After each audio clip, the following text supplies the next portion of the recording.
Père et du Fils et du Saint-Esprit.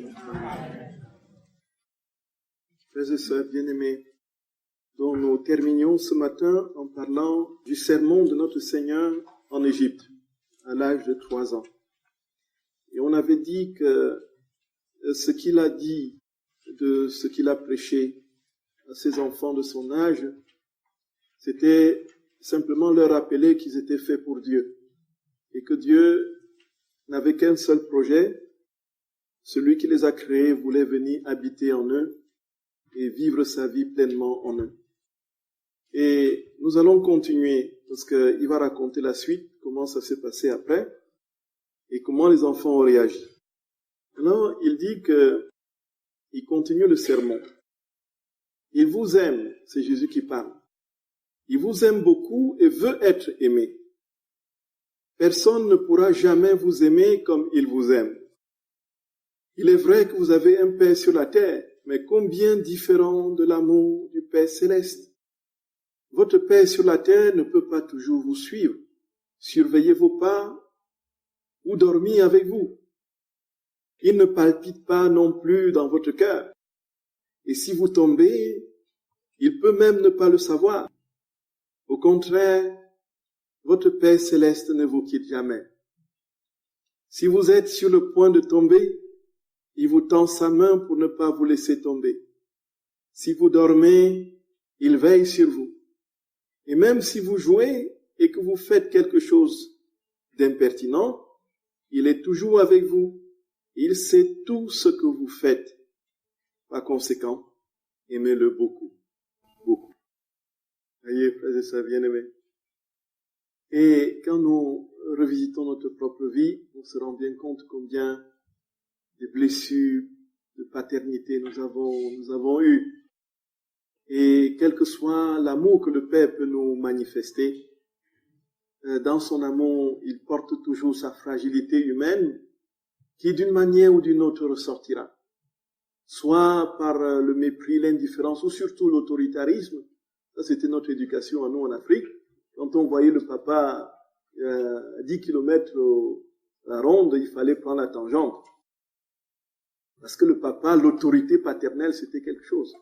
C'était quelque chose de pratiquement dominant comme ça. Quand le père siégeait, on aurait dit Dieu qui était là. Et personne ne pouvait le contredire en rien. On ne pouvait pas dialoguer avec lui. S'il disait, c'était le magister dixit, c'était ce qu'il fallait faire. Il fallait se plier à la minute près. Et qui sait d'autres blessures, frères et sœurs bien-aimés? Les papas qui ont été violents, certains, qui ont violents dans tous les sens. Les pères qui ont été, dans bien des situations, plutôt des monstres que des papas. Voyez un peu. De sorte qu'ils ont bloqué, beaucoup aujourd'hui bloquent, quand on évoque le Dieu Père, du fait de leur histoire paternelle chaotique. Combien de blessures de père nous avons. Et quand Jésus parle de cela, frères et sœurs bien-aimés, il établit une différence nette entre la paternité divine et la paternité humaine. La paternité divine est essentiellement bienveillance. Elle est essentiellement immersion dans les interstices de la personne, de l'être aimé. La paternité divine est constante veille. La paternité divine, que nous soyons debout ou couchés, elle veille.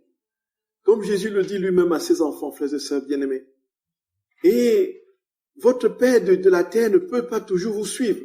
Où que vous alliez, quand vous jouez, quand vous tombez, quand vous vous blessez, votre Père ne peut pas le connaître. Mais lui, le Père du ciel, il est toujours avec vous.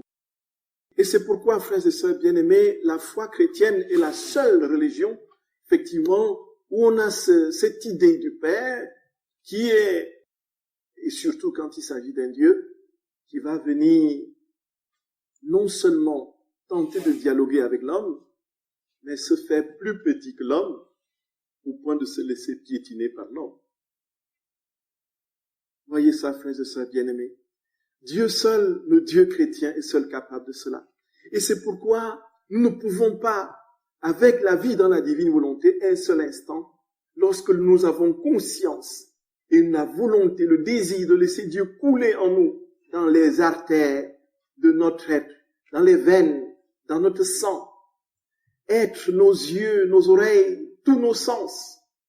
Frères et sœurs, on ne peut pas craindre un Dieu comme celui-là, qui dit, une seule chose compte pour moi, m'identifier à toi en tout point de vue. C'est l'amour parfait. C'est l'amour parfait. Et nous ne pouvons pas, à partir de quelque culpabilité que ce soit, nous éloigner et fuir ce Dieu. Et Jésus continue son sermon, frères et sœurs bien-aimés. Il dit, c'est lui qui raconte, et dans ma joie, je leur dis, donnez-moi votre parole. C'est Jésus qui, le petit bout de chou de 3 ans, qui parle à ses copains, que vous allez toujours l'aimer. Toujours l'aimer. Dites avec moi, nous t'aimons notre Père qui est aux cieux. Nous t'aimons notre Père qui demeure dans nos cœurs. Et quand on a un Dieu comme celui-là, frères et sœurs, et ça c'est très souvent ce qu'on n'a pas très vite compris en régime chrétien, pour certains, dans certaines spiritualités, de comprendre que Dieu soit lui aussi capable de sentiments, capable de tristesse, capable de joie, capable d'inquiétude. Et alors, on explique par le fait que, étant Dieu, il est dans la béatitude. Et Jésus le dit par ailleurs dans quelques tomes de Luisa Picaretta. Effectivement, son essence, c'est sa substance profonde, est dans la paix inaltérable, dans une paix inaltérable. Il est continuellement, sinon il ne serait pas au ciel. S'il y avait une once d'inquiétude et de souffrance au ciel, on ne parlerait pas de ciel. Le ciel, c'est l'absence de toute souffrance, de toute inquiétude, de toute tristesse, de toute souffrance, de tout malheur. C'est l'ataraxie, comme disaient les épicuriens, l'ataraxie de l'âme. Une plénitude d'être qui fait que l'homme est immergé, Dieu est immergé constamment dans ce qui est son essence, ce qui le constitue, c'est-à-dire le bonheur. Et alors, comment vient-il à dire qu'il est triste? Comment vient-il à dire qu'il pleure? Comment vient-il à dire, frères et sœurs bien-aimés, qu'il est dans la souffrance? Et justement, on a des apparitions où Jésus se montre en pleurant. Il pleure parfois des larmes de sang. On a la Vierge qui parfois apparaît en montrant un visage triste et de souffrance. Et quand il apparaît, Marguerite Marie Alacoque apparaît l'aumônial. Regardez mon cœur, n'est-ce pas? Il ne reçoit en retour qu'ingratitude et indifférence. Regardez quand il apparaît avec son cœur sacré. Il dit, regarde ce cœur qui a tant aimé les hommes et qui ne reçoit en retour qu'ingratitude et indifférence. Il est dans une accablée de tristesse. Et la Vierge, effectivement, à Fatima, l'enfant Jésus qu'elle porte en main, qui dit à Lucie, regarde le cœur de ta mère, transpercé par les épines, et un peu, que les hommes ingrats lui enfoncent. Je veux que pour le réparer, il institue, n'est-ce pas, la dévotion de Saint Premier Samedi. Alors, comment la divinité peut-elle se présenter dans des états de tristesse, alors qu'elle est essentiellement bonheur et foncièrement, fondamentalement ataraxie? Simplement, frères et sœurs bien-aimés, parce que Jésus, un jour, est devenu homme. Il a pris notre humanité avec tout ce que ça pouvait comporter. Quand Jésus pleurait sur son ami Lazare, il ne feignait pas de pleurer. Il ne disait pas, on va faire semblant de pleurer, comme les hommes pleurent. Verser quelques petites larmes, vous voyez. Vous voyez, Jésus n'a pas fait des grimaces. Voilà. Il n'a pas fait semblant de pleurer. Jésus a véritablement pleuré parce qu'il était dans la nature humaine avec tout ce que cela comporte, à l'exception du péché. Et il avait épousé les conditions limitées d'une fragilité humaine avec tout ce que ça comporte comme tristesse, comme souffrance et comme pleurs. Et pour faire comprendre à l'homme, une fois dans sa divinité, désormais éternelle, qu'il veut que l'homme arrive à la plénitude du projet que Dieu a sur lui, c'est-à-dire la ressemblance parfaite, quand l'homme s'y éloigne, il vient dans cet état simplement parce qu'il a été un jour homme et qui nous le manifeste pour dire que son cœur ne sera jamais en repos tant que le dernier homme ne sera pas revenu dans sa vie, dans le giron de sa gloire. Voyez un peu, frères et sœurs bien-aimés. Voyez un peu ça, chers frères et sœurs. Et Jésus dit que la seule chose maintenant, désormais, qui compte pour lui, c'est que nous essayions, ne fût-ce qu'un instant, de lui dire un sincère, profond et vrai amour. Et ce sincère, profond et vrai amour ne peut lui être donné que par lui-même, puisque par nous-mêmes, nous sommes incapables d'un véritable amour.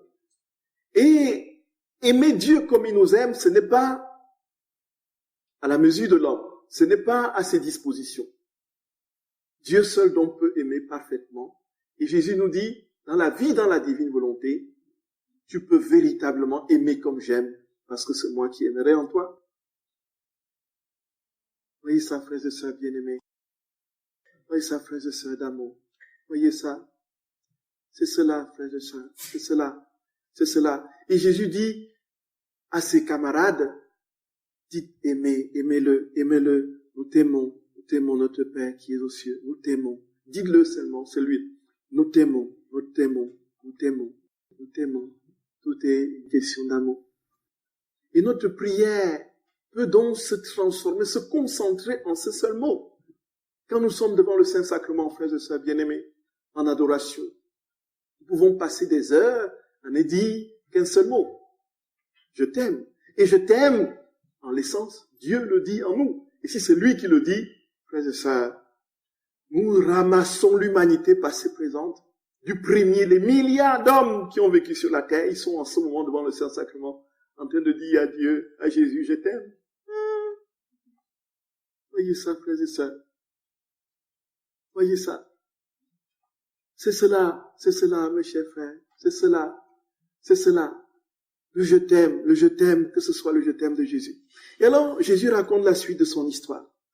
Il dit, quand il a dit ça, il dit, ma fille, il dit à Luisa, à mes paroles, des enfants sont demeurés immobiles.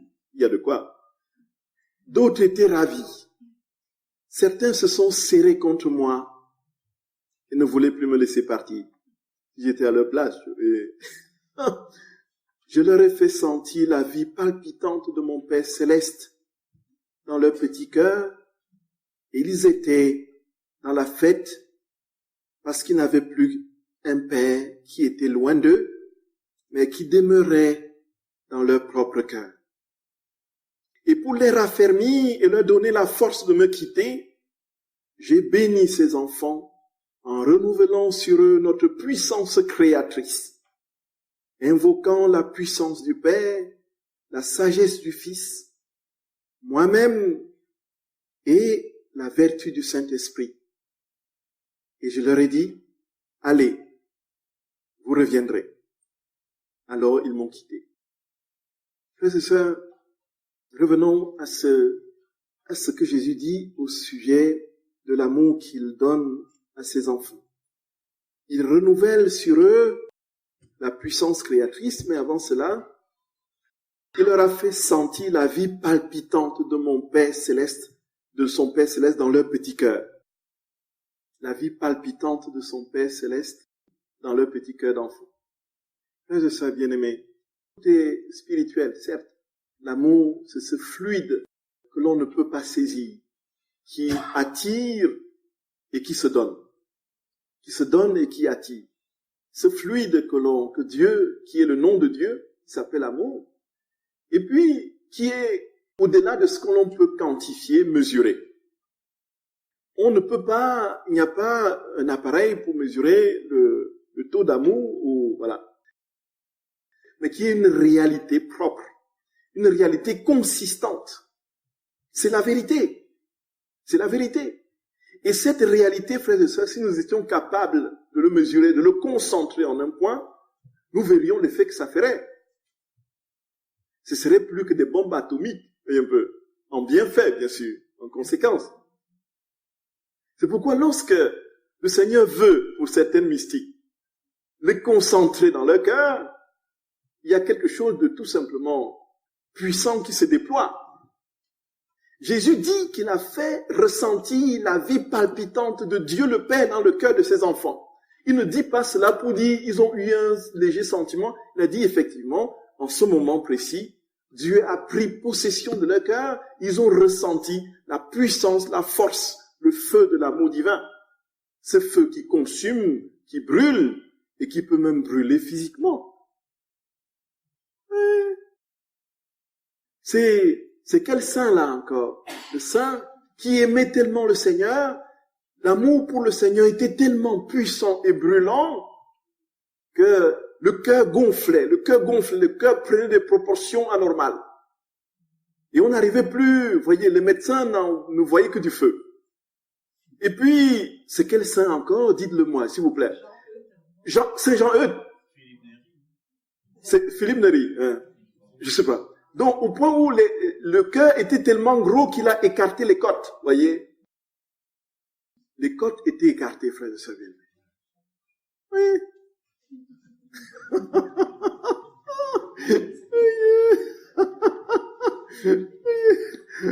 Voyez ça.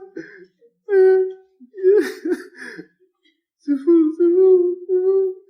Oh mon Dieu. Et puis, Sainte Véronica Giuliani, qui, avec la flèche de feu de l'amour de Dieu, les vêtements avaient brûlé. Les vêtements brûlaient, littéralement. Consumés comme ça. L'amour de Dieu est feu, frères et sœurs. Et quand nous nous rendons compte très souvent, non pas que ce soit un mode ordinaire pour le Seigneur d'agir, mais il permet ces choses-là à certaines personnes pour que ceux qui l'écoutent et voient comprennent que Dieu, ce n'est pas une simple question d'idée. Ça nous arrivera peut-être pas. Mais toujours est-il que c'est pour nous dire que l'amour de Dieu est réel. Et quand il veut que cet amour, frères et sœurs bénis, prenne possession de notre cœur, c'est tel qu'il n'y a rien qui doit partager l'espace avec cet amour. Il veut, en fait, comment est-ce qu'il rentre dans ses âmes de manière si foudroyante, simplement parce qu'il veut dire, c'est moi le maître de maison. Je ne veux rien avoir en partage avec quoi que ce soit, avec qui que ce soit. C'est moi et moi seul qui veux régner. Et c'est alors, frères et sœurs bien-aimés, que progressivement, nous devenons ces boules d'amour, de lumière. C'est inouï. Et puis, quand il les a renvoyés, Jésus dit qu'ils vont revenir le jour suivant, presque en foule. Donc ils sont allés attirer d'autres. Ils sont venus encore plus nombreux. Une masse, il dit, une masse d'enfants. Ils se sont mis à surveiller quand je devais sortir. et regarder ce que je faisais dans notre masure. Et lorsque je sortais, ils battaient des mains, faisaient la fête, et criaient tellement que ma mère sortait pour voir ce qui se passait. Oh, comme elle était ravie de voir son fils parler à ses enfants avec tant de grâce.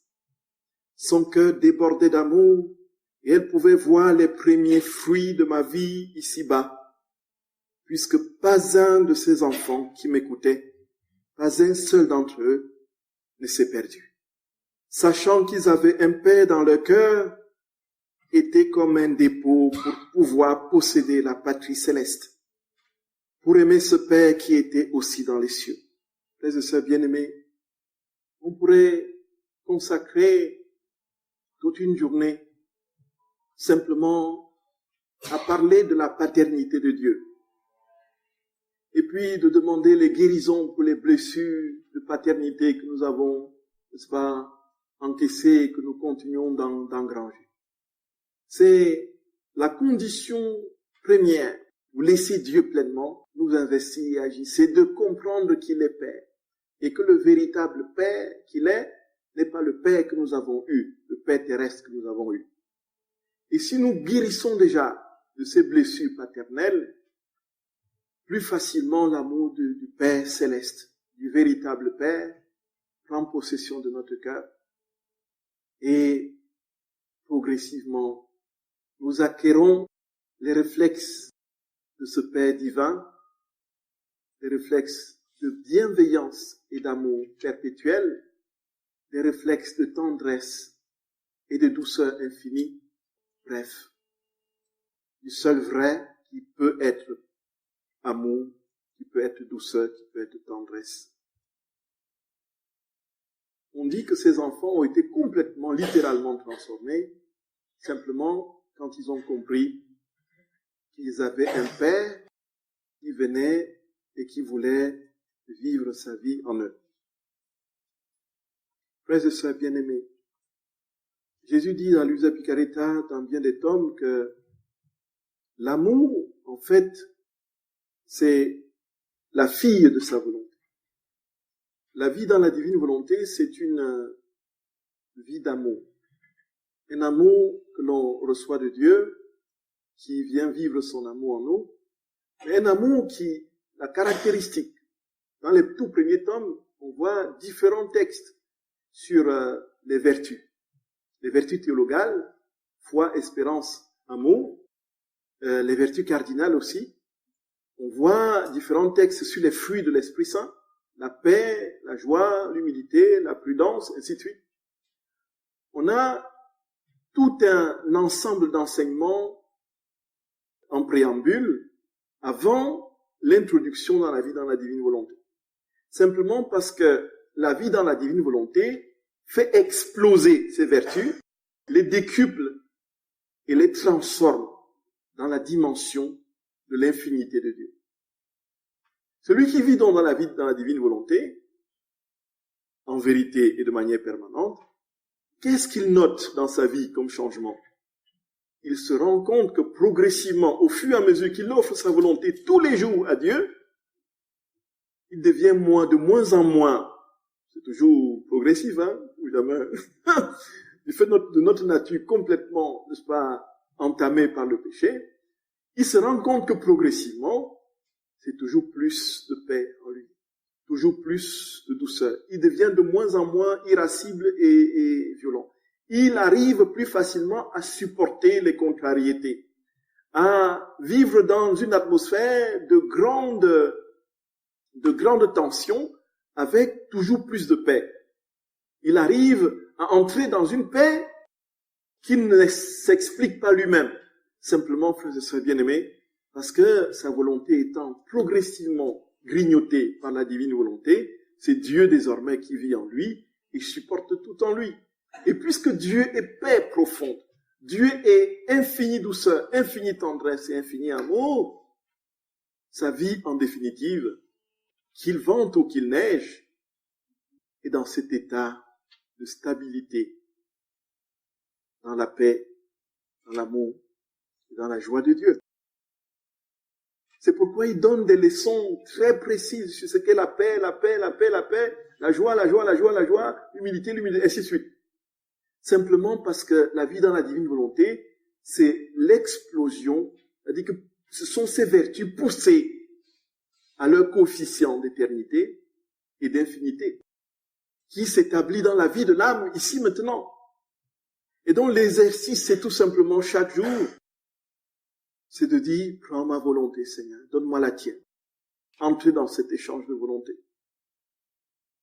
Ma fille, continue le Seigneur, ces sermons que tout petit enfant je donnais aux enfants de l'Égypte étaient la fondation, l'essence de la création de l'homme.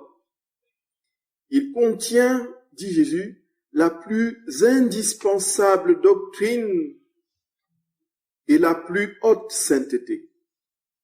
Il fait surgir l'amour à chaque instant, l'amour entre le Créateur et la créature. Quelle douleur de voir de si nombreuses petites vies qui ne connaissent pas la vie d'un Dieu dans leur âme. C'est ça, mes frères et sœurs bien-aimés. C'est ça. C'est ça. C'est ça. C'est ça la vie dans la divine volonté. Dieu vit l'âme. Dieu est dans notre âme. Dieu, on ne la cherche plus dans les hauteurs, dans l'imagination ou dans quelque lieu quelconque. Dieu a blotti, a construit son temple dans le cœur de l'homme. La révélation chrétienne s'est construite sur le mystère de l'abaissement, sur le mystère de la kénose. Quand on voit déjà dans l'Ancien Testament, le Dieu est éclatant de victoire. On ne peut pas l'approcher. Exode 34, nul ne peut voir Dieu sans mourir. Il se manifeste par des éclairs, des tonnerres, etc. Il commence par dire une parole. Les 10 commandements que Moïse reçoit. Et jusque-là, il continue dans l'immensité de sa transcendance à ne donner des ordres que de manière très très forte, dans la foudre, dans les éclats, dans le tonnerre. L'homme ne peut pas l'approcher sans mourir. Et puis, une fois qu'il donne sa loi, frères et sœurs, sa parole déjà commence à prendre forme sur de la pierre. Et ensuite, il descend. Quand il institue les prophètes, autre chose rentre en ligne de compte. Ils reçoivent l'onction qui est imbibée de sa présence, qui est imbibée de lui, de son esprit qui transforme le prophète et lui donne la possibilité de dire des oracles. Et le prophète entre donc dans une sorte de communion avec Dieu. Le voilà déjà qui commence à prendre forme dans l'homme, petitement, mais encore de manière partielle. Il descend, il continue à descendre. Et comment est-ce qu'il va réaliser cette descente de manière pleine et totale? Frères et sœurs, il va la réaliser quand il va s'incarner dans l'incarnation. Et dans l'incarnation, il devient petit enfant, le Dieu infini qui devient tout petit, qui va grandir, qui va avoir 2 ans, 3 ans, 15 ans, être adolescent, et mourir en versant son sang. Et ce mystère ne s'arrête pas là. Ce mystère de la descente ne s'arrête pas là.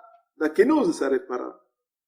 Cela va se continuer, se perpétuer dans le fait qu'une fois qu'il s'en va, il dit « Je serai encore bien plus présent au milieu de vous que lorsque je me suis incarné ». Quand il s'est incarné, qu'est-ce qui s'est produit? Il était limité dans le temps et l'espace. Même s'il était capable de se multiplier par le don de bilocation, il était encore à Nazareth. C'est à Nazareth qu'il fallait aller le trouver. C'était en Palestine, et ainsi de suite. Quand on le cherche pour le mettre à mort, il passe, il se faufile, il passe au milieu d'eux, il s'en va. Et donc, il est situé encore dans le temps humain et l'espace humain. Et quand il va s'en aller vers le Père, il va dire, je serai encore bien plus présent au milieu de vous que lorsque j'y étais avec mon corps physique. Le mystère de la kénose se perpétue, frères et sœurs. Et il va descendre encore plus, d'un cran. Il va dire, voici, je ne veux pas me contenter d'être l'esprit qui habite ton cœur. Je ne veux pas me contenter d'être dans ton imagination, dans ta pensée, dans une parole que j'ai prononcée. Maintenant, je veux pouvoir être ta nourriture. Tu vas pouvoir me manger.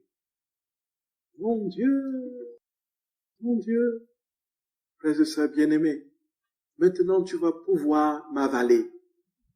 Et c'est ce que nous faisons tous les jours. Tu vas même pouvoir me piétiner. Une paroissienne m'a amené l'autre jour une hostie qu'elle avait ramassée par terre dans l'église. Ça vient certainement du jour de Noël où l'église est bondée pour voir des spectacles de Noël où les gens communient. L'hostie était là. Peut-être elle a été piétinée, je sais pas. Mais Jésus, Dieu te donne cette possibilité même de le piétiner. C'est fou. L'amour infini de Dieu, frères et sœurs bien-aimés, cet abaissement extrême, voilà le Dieu chrétien. De sorte, tout ceci pourquoi? Simplement parce qu'il veut nous redonner notre place en lui. Et Jésus dit que c'est la fondation et l'enseignement le plus indispensable de la plus haute sainteté. Et que le malheur de l'homme vient de ce que l'homme n'a pas compris que Dieu habitait son cœur. Et infiniment plus, frères et sœurs bien-aimés. Ces enfants, dit Jésus, grandissent sans paternité divine, comme s'ils étaient seuls au monde. Ils ne sentent et ne savent pas combien ils sont aimés. Alors comment peuvent-ils m'aimer? Sans amour, le cœur s'endurcit et la vie se dégrade. Et pauvre jeunesse, ils s'adonnent aux crimes les plus graves. C'est une douleur pour ton Jésus. Et je veux que ce soit pour toi aussi une douleur. Alors prie pour que tous sachent que je suis dans leur cœur, que j'aime, que je les aime et veux être aimé. Voyez, frères et sœurs bien-aimés, voyez ça.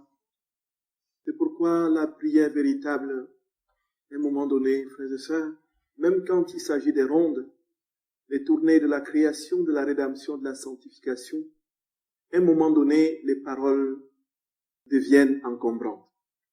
Voyez, au fur et à mesure que nous évoluons dans la prière, les paroles, à un moment donné, nous empêchent de prendre notre envol. Les paroles sont des entraînements.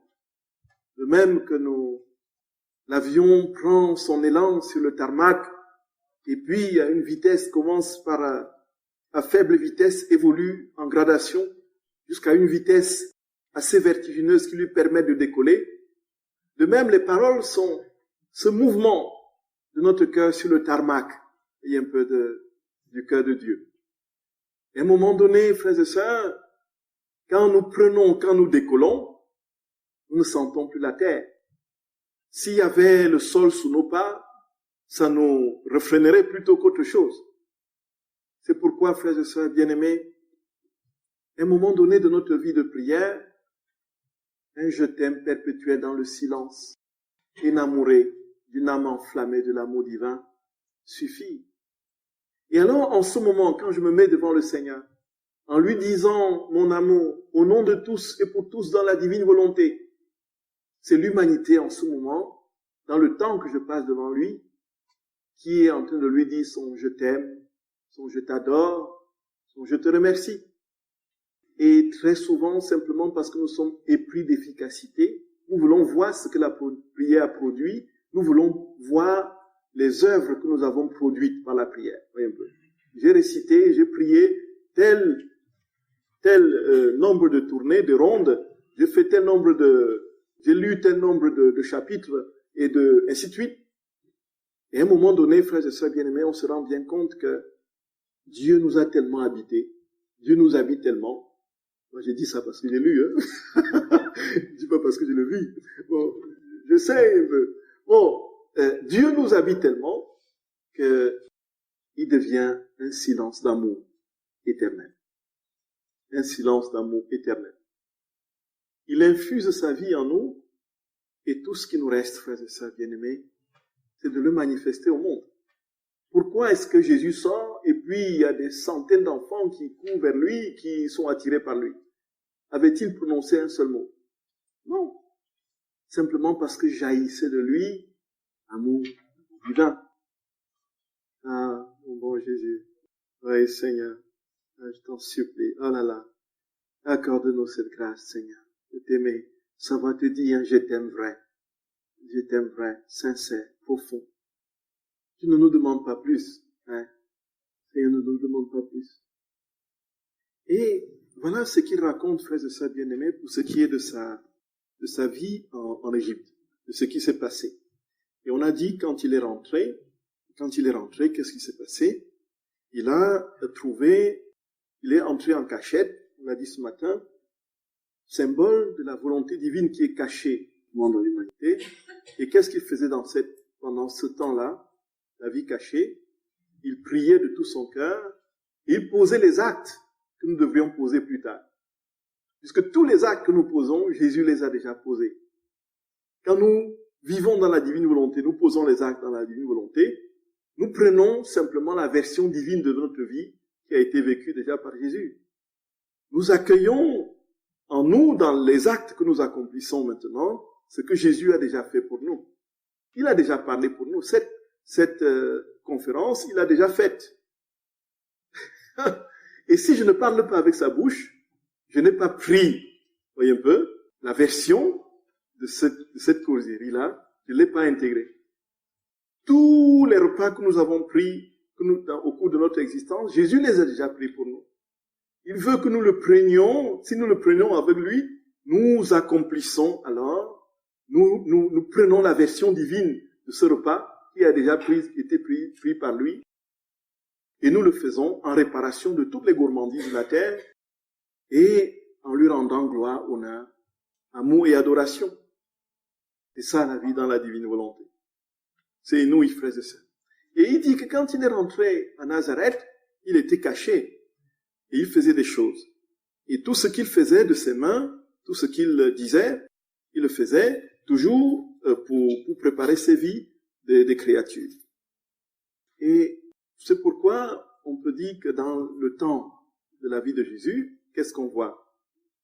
Qu'est-ce que l'Évangile nous relate? L'Évangile nous relate sa naissance jusqu'à sa présentation au temple.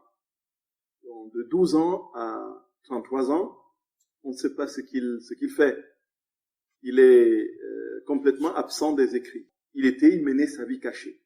La vie cachée de notre Seigneur, même quand il avait 12 ans, tous les renseignements que nous avons de lui jusqu'à 12 ans, ça ne me le montre pas en activité. Donc, en fait, au total, il aura passé près de 30 années de manière cachée. Alors, c'est disproportionné par rapport au temps, le peu de temps qu'il a consacré au ministère, à la prédication. Et si nous étions à sa place, nous aurions dit, c'est trop. C'est trop d'être caché comme ça pendant tant d'années pour n'avoir que 3 années, voyez un peu voyez, 3 années de ministère, de boulot, qui vont donner, frères et sœurs bien-aimés, des milliards de chrétiens sur toute l'histoire. En 3 ans. Et qu'est-ce qu'il faisait pendant ce temps? Et c'était là, justement, ce qu'il explique, les étapes décisives de sa vie qui lui permettaient de construire la vie divine dans laquelle l'homme devait finalement entrer. Le royaume de sa divine volonté. Voici ce qu'il dit. Ça, c'est pour ce qui est sa vie cachée. Ma fille, c'est au tome 23, du 11 mars 1928. Il dit, ma fille, ma vie cachée est longue, car elle n'était rien d'autre que l'appel du royaume de la divine volonté sur la terre. Je voulais refaire en moi tous les actes que les créatures étaient censées faire dans ma volonté pour les leur présenter ensuite. Et je voulais les refaire avec ma maman. Voyez? Oh, c'est beau de savoir que lorsque nous posons un acte dans la divine volonté, frères et sœurs bien-aimés, il n'y a pas que la Trinité qui vient poser cet acte en nous. Il y a la très sainte Vierge Marie. Il y a Marie qui est là. Et quand Marie est là, et la très sainte Trinité est là, qu'est-ce qui se passe? C'est toute la cour céleste qui est là. C'est le ciel qui est là. C'est pourquoi Jésus dira qu'un acte dans la divine volonté est plus grand, plus haut que le ciel et la terre. Quand nous posons un acte dans la divine volonté, les anges viennent adorer. Viennent en adoration. C'est fou. Parce qu'ils adorent les actes de Dieu. C'est ça, frères et sœurs bien-aimés. C'est de cela dont il s'agit. Parce que puisque c'est Dieu qui pose ces actes en nous, les actes, les anges, les saints sont en adoration devant Dieu qui agit en nous. De sorte que nous trimballons le ciel, le cortège des milliards de saints et d'anges, au repas, dans notre profession, au bureau, à la douche. C'est ça, quand nous laissons Dieu lui-même tout faire en nous. Voyez ça, frères et sœurs bien-aimés. En fait, oh Jésus d'amour.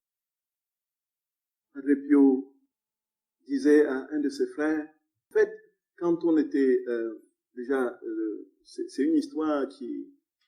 On a souvent l'impression que, voilà, quand on parle des charismes extraordinaires dans la vie des saints, surtout le charisme de la lecture des consciences, quand une personne est capable de dire ce que l'autre porte dans son cœur, de dire encore des éléments, bien plus encore des éléments de sa vie, parfois dans les détails, comme Padre Pio le faisait, on a très souvent l'impression qu'il a, dans notre imagination, un don particulier qui lui permet de jeter un coup d'œil dans le cœur de l'autre et de voir et de lire, quoi, comme sur un tableau, n'est-ce pas, les différents éléments de sa vie. Ce n'est pas de cela dont il s'agit. Les mystiques véritables, on travaille toujours avec quelqu'un. Soit c'est le démon qui vous relate les choses, soit c'est quelqu'un d'autre, dans l'ordre divin. Et un jour, dont un possédé était venu chez Padre Pio a commencé à prier pour expulser le démon, et puis à un moment donné, le possédé était tellement, voilà, acariâtre, et il vociférait, il dit, regardez cette femme-là, et ce cornichon-là qui est avec celui-là qui, laisse-moi tranquille, ainsi de suite. Et puis, après, les personnes qui étaient là on posait la question à Padre Pio, mais cette femme dont parlait le possédé, c'était qui? C'était la Sainte Vierge. Hein? C'est la Sainte Vierge. Et l'ange gardien de Padre Pio, l'un de ses anges gardiens, bien sûr, en fait, qui était au confessionnal et qui relatait tout à Padre Pio. Quand vous veniez voir Padre Pio et qu'il vous disait que, n'est-ce pas, tu es médecin, n'est-ce pas, tu as trompé ta femme à telle date, n'est-ce pas, maintenant tu prépares un coup tordu pour l'éliminer, et ainsi de suite. Il n'avait rien vu. C'est la Vierge qui lui communiquait un peu. Qui lui disait, celui-là, il est médecin, celui-là, il a trompé sa femme, celui-là, il est en train de vouloir la tuer, et ainsi de suite. Oui. C'est la Vierge qui lui causait, c'est Marie qui lui parlait. Et donc nous, on croit que, voilà. Et puis, effectivement, Padre Pio a confirmé que c'était ça. C'était ça. C'était ça. Ils n'ont pas eu un don particulier, mais ils reçoivent de Dieu. Ils reçoivent de Dieu. Ils communiquent, c'est Dieu qui parle, qui leur dit des choses. Qui leur dit des choses. Jésus, ou la Vierge, ou son ange gardien qui leur parle. Voyez? Il leur dit, voici ce qui est en train de se passer. Vous veniez chez Padre Pio, il vous relatait votre vie de A à Z. Voyez? Il vous disait tous les péchés que vous avez commis, surtout ceux que vous voulez cacher. Voyez? Il dit, rappelle-toi, tel jour, telle date, à telle heure, tu étais avec tel, il cite le nom de la personne. Vous croyez que non, c'est la Vierge qui souffle. La Vierge qui souffle.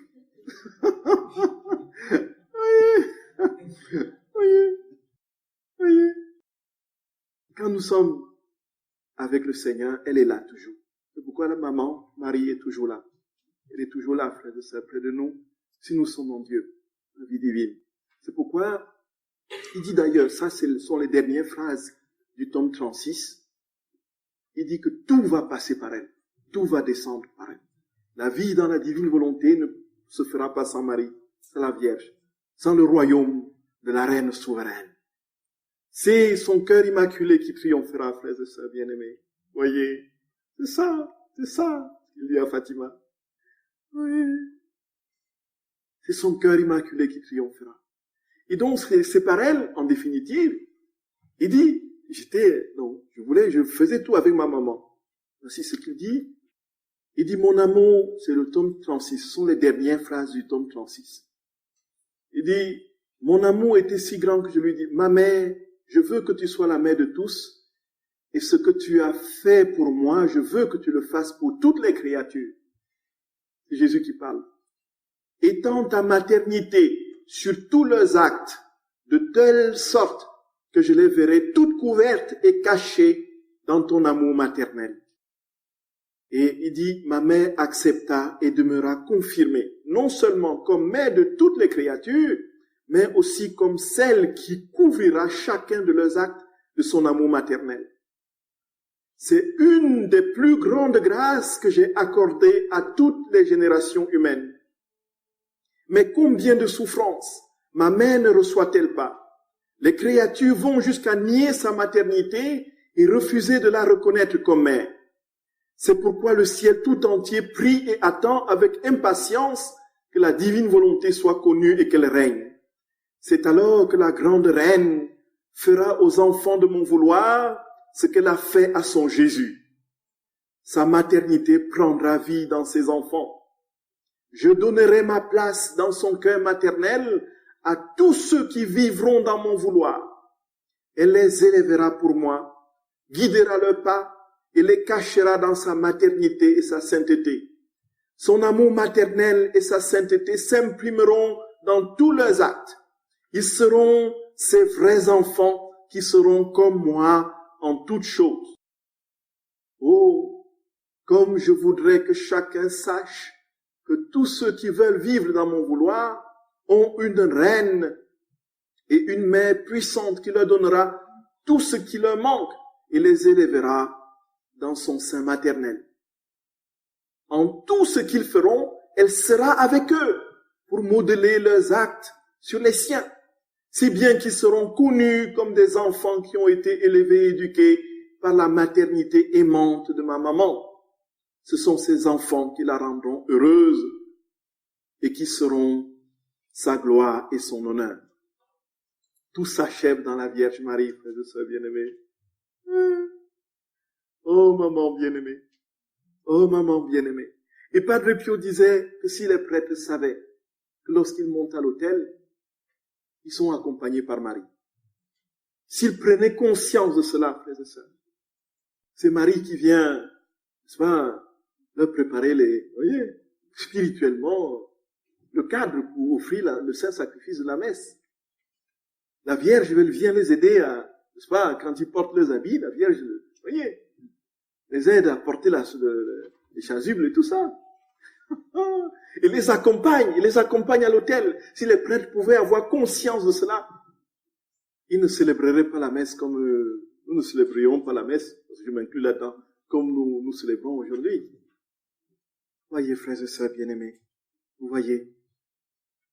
Il dit, je la voulais toujours avec moi dans ma vie cachée pour former ce royaume.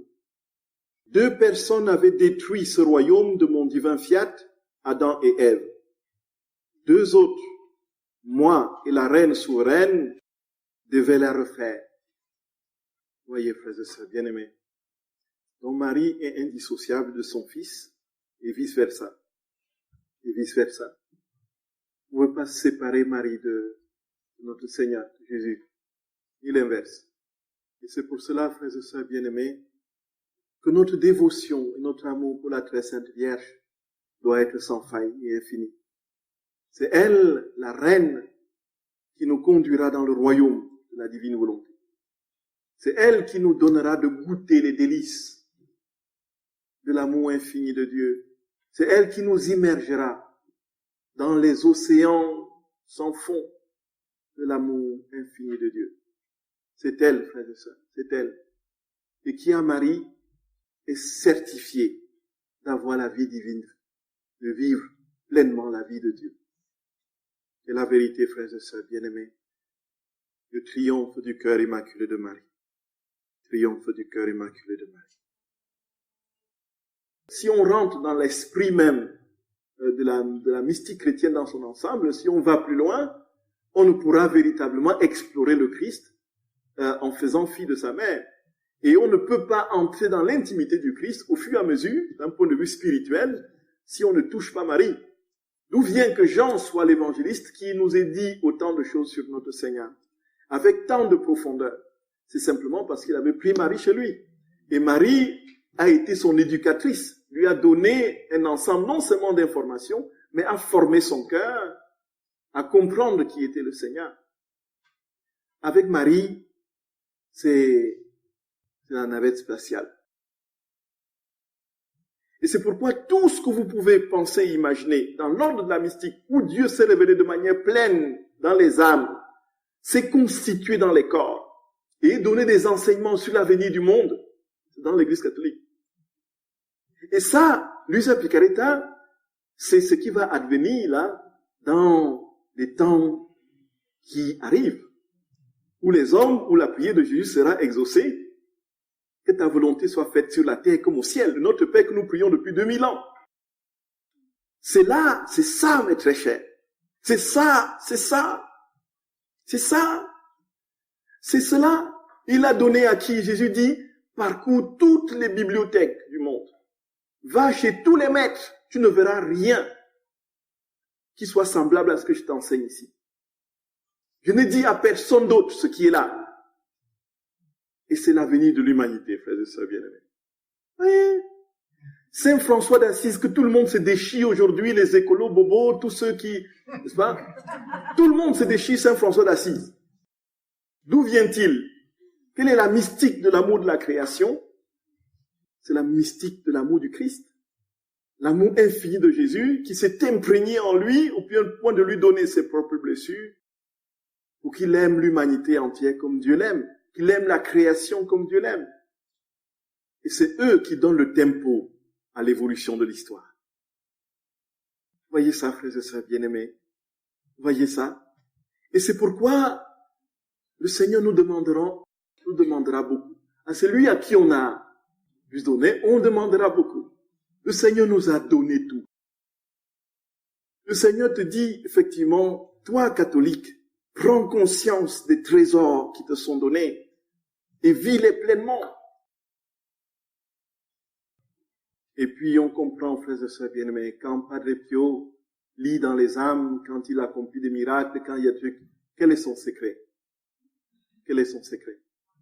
Il a continuellement en main son rosaire, son chapelet. Il allait jusqu'à 33 chapelets par jour. 33.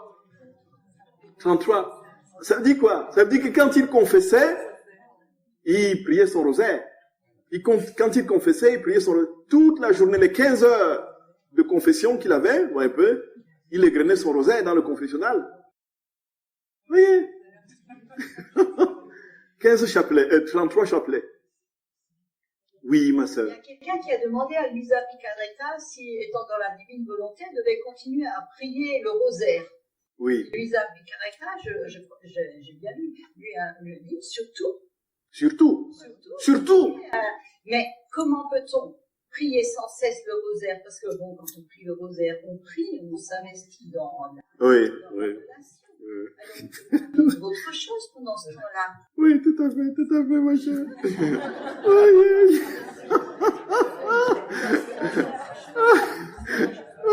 Oui, ma chère Bernadette, oui, écoutons. Pour moi, c'est une question qui me parle beaucoup. Et alors, je dis toujours à la Vierge Marie, tu connais mon désir de prier le chapelet, le rosaire, mais je vais demander à mon ange gardien de prendre la relève. Amen. Tout à fait. Parce que matériellement, on ne peut pas. C'est ça, tout à fait. L'important, c'est ce désir à chaque instant de dire tout vrai dans le rosaire. Tout à fait. Je ne sais pas si c'est... Très bien, tout à fait. Exactement. Tout à fait. Disons que, en fait, Padre Pio, c'est Padre Pio, hein. Bon. Et déjà, comment est-ce qu'il arrivait à prier 33 au chapelet par jour? Bon, parce qu'il était assis 15 heures de temps au confessionnal, un peu. Mais il écoutait en priant. Jean-Paul II, quand il recevait les lettres de créance des ambassadeurs accrédités au Vatican, parfois la caméra zoomait sur, vous voyez, il écoutait le gars qui parlait, qui tenait son discours, la caméra zoomait sur lui dans sa cape rouge là, il avait son chapelet qu'il était en train d'égrener. Parfois la caméra, vous voyez, zoomait sur. Vous voyez, pendant qu'il écoutait, il était en train de, non.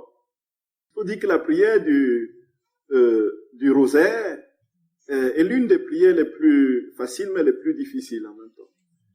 Difficile dans la mesure où il est difficile, c'est peut-être déjà le cas pour vous, de se concentrer sur sur ce qu'on dit, sur les paroles que l'on prononce. Et comme notre esprit est déjà complètement marqué par cette dissipation liée au péché, elle parcourt le monde pendant que nos lèvres continuent à, un peu. Même quand on veut faire les choses consciemment, on n'est pas capable de se concentrer sur, voyez. Mais bien que, effectivement, la prière, heureusement que la prière n'est pas le fait de se concentrer sur ce qu'on dit. Sinon, on ne prierait jamais. On ne serait jamais dans la prière. Quand on le prie, que ce soit en église, ainsi de suite. Je veux me confesser publiquement.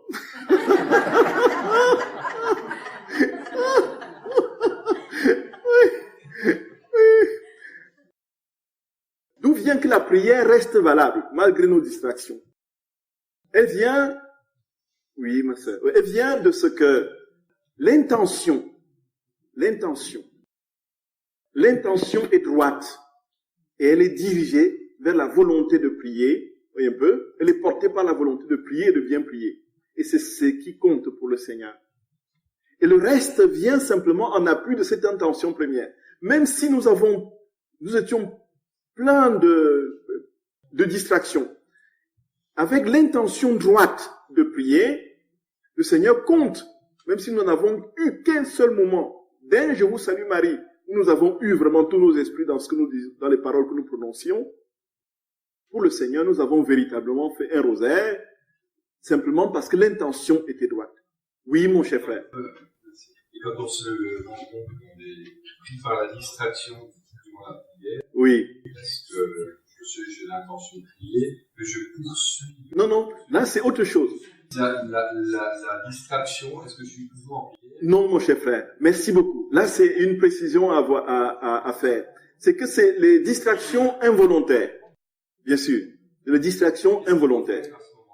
Les distractions involontaires, une fois qu'on s'est rendu compte qu'on est distrait, que l'on revienne dans la droite intention de vouloir bien prier, jusqu'à la prochaine distraction. Voilà. Voyez. Oui, mon cher, oui, Père Sylvain. C'est le but aussi de la méditation du mystère avec. Oui. Nos paroles disent. Exactement. On donne un territoire à notre imagination qui est le mystère. Tout à fait. On peut distraire, mais c'est pour ça qu'on ne pense pas forcément aux paroles. On dit. Oui. On est en train de dire je vous salue Marie. Non, on peut laisser sur notre imagination divaguer, mais dans le mystère. Tout à fait. On est dans l'annonciation et tout à coup il y a des tout à fait, exactement. Notre imagination nous emmène, et en fait, elle est comme captivée, guidée par Dieu aussi. Tout à fait, Père Sylvain. Voilà. Et tout à coup, on apprend à apprivoiser notre imagination grâce au mystère. Tout à fait, Père Sylvain. Tout à fait, mon cher Père. Merci beaucoup. Donc, d'où l'importance, au début de chaque mystère, par exemple, de lire un petit texte sur le mystère en question, et pour que si l'imagination se déploie, qu'elle se déploie dans le mystère en question. Dans ce que, voilà. Oui. Il y a une autre méthode aussi que la divine volonté va nous apprendre, c'est que le Père Hannibal oui. a composé, le rosaire dans la divine volonté. Entre chaque AV, oui. c'est comme une mini-ronde. Oui. Par exemple, si dans les mystères joyeux, la présentation de Jésus au temple, alors le premier AV est précédé Marie, par exemple, oui. Prière, oui. J'entre avec toi sur la route qui me mène au temple, présenter oui. Jésus. Donc, on reste concentré, comme disait le Père Sylvain, on reste concentré dans le mystère. Tout à fait, mon cher frère. L'esprit est moins porté à divaguer. Penser à la soupe ou au poulet. Tout à fait, oui. Alors, mais ça sera disponible éventuellement, hein. Oui. Dans la divine oui, tout à fait, mon frère, oui, tout à fait, cher. Voilà, très cher. Oui, ma chère sœur. Oui. C'est la vie dans la divine volonté, je suis débutante. Oui. Je pense que c'est un don de Dieu, on ne peut pas le faire. Alors Dieu le donne si on est suffisamment préparé. Je pense que c'est ça. Et pendant ce temps, il faut déjà avoir toute son attention. Oui. Se concentrer de cela, penser pendant la journée dans les actes selon ses propres possibilités. Oui. Et puis, en ce temps-là aussi, s'exercer dans l'humilité, dans la foi, et attendre le don de Dieu, et c'est comme ça. Tout à fait, ma chère sœur. Disons qu'il y a le désir d'acquérir ce don. Voyez, il y a cette soif que Dieu demande. C'est-à-dire, pour acquérir le don dans la divine volonté, Jésus dit simplement une seule chose compte, c'est de le désirer. C'est le désirer de tout son cœur. Il ne s'agit pas simplement d'un désir réflexif, intellectuel. On dit, bon voilà, on invite la divine volonté à venir faire ses actes en nous, ou bien on veut que Jésus vienne prendre. Ce n'est pas cela, ce n'est pas de manière évasive et très superficielle, comme on peut le faire dans une pensée comme ça, évanescente. Il s'agit d'un désir du cœur, d'un désir profond, ardent, où on demande à Jésus vraiment de tout notre cœur, avec l'intensité le plus puissante que nous puissions dégager, que nous pouvons dégager. Notre âme, de désirer ce don, voyez un peu. Et Jésus dit qu'il nous le donne effectivement. Il nous le donne. En ce moment, on ne peut pas comprendre qu'il ne vienne pas avec un tel désir, une telle soif. On crie comme Bartimée, un peu. Jésus, Fils du Dieu vivant. Voyez, on crie de tout notre cœur. L'essentiel, c'est le cœur qui crie, qui désire, qui cherche, qui demande, qui frappe et qui attend que Dieu justement donne ce. C'est pourquoi c'est une vie bien plus profonde qu'on ne le pense. C'est pas simplement de dire bon non voilà, on prend conscience intellectuellement et puis les choses se font. Et donc ce désir doit être une soif, comme je disais à Radio Maria. C'est comme la terre du désert qui a tellement attendu de l'eau, voyez un peu, qu'elle s'est craquelée, quoi. Qu'elle s'est complètement fendillée. Et donc, elle attend, comme un cerf altéré cherche l'eau vive, ainsi mon âme te cherche, toi, mon Dieu. Voyez un peu. Une soif qui fait que, comme pour certains saints et certains ici, il y en a beaucoup comme ça. Il y a la bienheureuse Amelda, tout comme celle qui est morte à sa première communion. Alors le prêtre tend l'hostie comme ça, l'hostie file de ses doigts, l'hostie file de ses doigts pour rentrer dans la, oui, un peu. Chez sa Faustine, l'hostie frétillait dans le calice. Ah oui, voilà. Sa Faustine voulait communier. Oui, tout à fait. Parce que Jésus est empressé de se donner à cette âme. Parce qu'il attend la soif. Il attend la soif. Je connais quelqu'un, ça c'est pas une personne, le curé était tellement méchant, mauvais, qu'il ne voulait pas lui donner la communion parce qu'elle ne paraissait pas particulièrement présentable, je sais pas trop quoi. Elle avançait, le curé le refrénait, et puis elle avance, et puis, à un moment donné, le curé, la personne est encore vivante, hein, que je connais personnellement, et l'hostie a sauté de la main du curé, pouf! Je vous assure. Oh mon Dieu. J'aurais pensé dans un film un peu. Mais Père Gabriel, oui. Si la dame vient de commencer, elle n'a peut-être pas eu l'an dernier, au tout début, l'enseignement quand vous avez parlé de l'acte préalable le matin, oui. Les actes actuels. Oui. C'est peut-être ça qu'elle aimerait entendre, là. Comment concrètement, dans le quotidien, les 3 heures de l'après-midi, est-ce que mes actes valent quelque chose? Merci Père Sylvain, merci de tout cœur, cher Père, merci. Merci d'être venu, merci. Merci infiniment, merci. Nous souhaitons votre présence là les prochaines fois. La prochaine fois, non. Ah oui, d'accord. Mais les autres fois, oui. Merci beaucoup, cher Père, merci beaucoup. Ouais. Oui, disons que la vie dans la divine volonté, donc ça a son petit rituel, hein, comme nous avons notre petit rituel quotidien. Quand on se lève, on va se brosser les dents, ainsi de suite. On prend son petit déjeuner. Donc, de même dans la divine volonté, il y a un petit rituel. Au matin, on offre sa volonté à Dieu, et puis on offre tout ce qu'on doit faire dans la journée. Ce sont les actes préalables dont Jésus parle. On demande à Jésus de venir les accomplir préalablement. Donc, de sorte que lorsque nous l'accomplissons, même si nous n'avons pas conscience, nous ne nous rappelons plus de l'acte du matin, de l'offrande du matin, Jésus en ce moment vient accomplir cet acte en nous et avec nous. Or, c'est encore bien mieux si au moment de l'accomplir, on demande à Jésus en ce moment-là précis de venir l'accomplir en nous. Donc, en ce moment, c'est des actes actuels. Les actes d'offrande actuels. Et on demande à Jésus de venir manger en nous. On demande à Jésus de venir conduire en nous. On demande à Jésus de venir... voilà, c'est lui qui veut faire son acte et je le suis. Et je fais avec lui. C'est toujours lui qui fait. Et moi, je suis juste là pour être utilisé par lui. Il prend mes mains deviennent ses mains. C'est lui qui tient le volant, c'est lui qui passe les vitesses, c'est lui qui freine, et ce sont ses jambes qui freinent.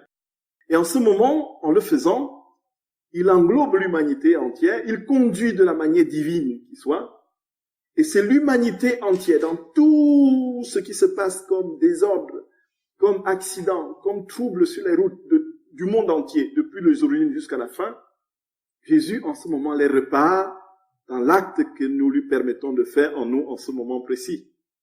C'est inouï! On n'a jamais vu ça dans l'histoire de la vie spirituelle. Voyez ça, frères et sœurs. Voyez ça. Il n'y en a pas au-dessus. Il n'y en a pas au-dessus. Et donc, vraiment, ne jamais se décourager, mes frères et sœurs bien-aimés.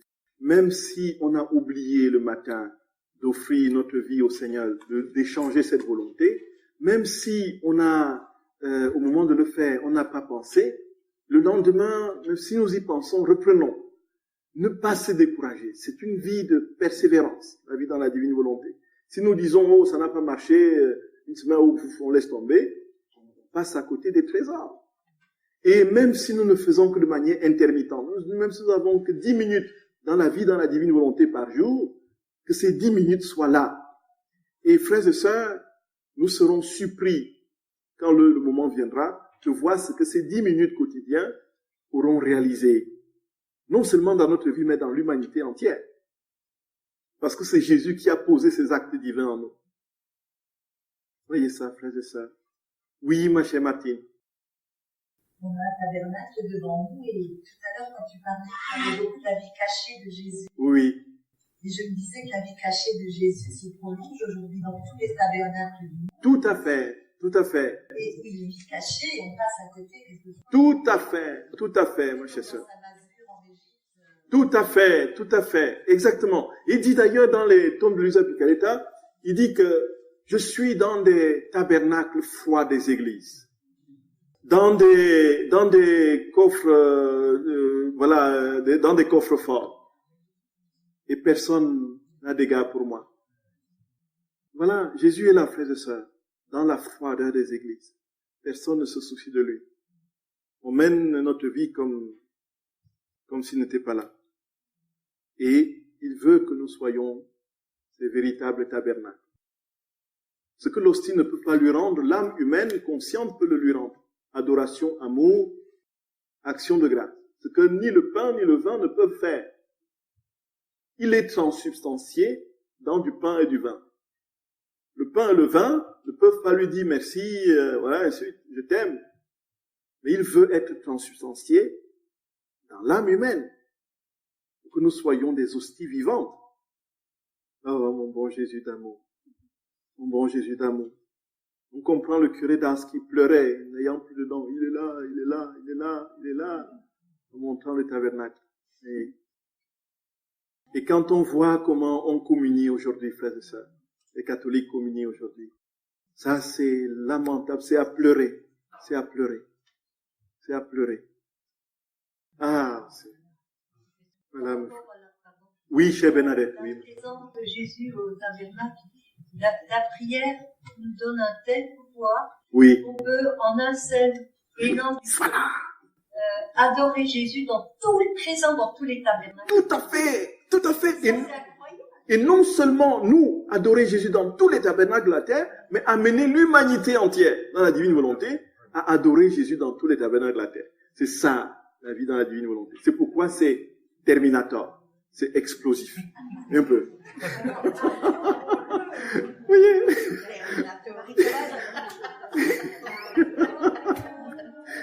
On a tout ce qu'il faut ici pour l'adorer. Oui. On va justement l'adorer là maintenant. Adorez-le, bénissez-le.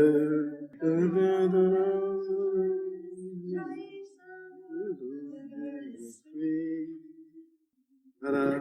Donc, frères et sœurs, on va justement l'adorer tout de suite là et vraiment au nom et faire un exercice. Faisons cet exercice-là pendant ce temps d'adoration, frères et sœurs bien-aimés. Disons bien, demandons au Seigneur Jésus de venir en nous, en chacun de nous, prendre place en nous et de s'adorer lui-même. C'est ça, la vie dans la divine volonté. C'est Dieu à Dieu. Dieu qui fait ses actes pour lui-même. Voyons bien. Et se dit qu'en ce moment, nous le faisons au nom de tous, de toute l'humanité, au nom de tous et pour tous. Et qu'en ce moment, c'est toute la création, tous les hommes de tous les temps qui sont devant le Seigneur en train de l'adorer. C'est ça la vie dans la divine volonté.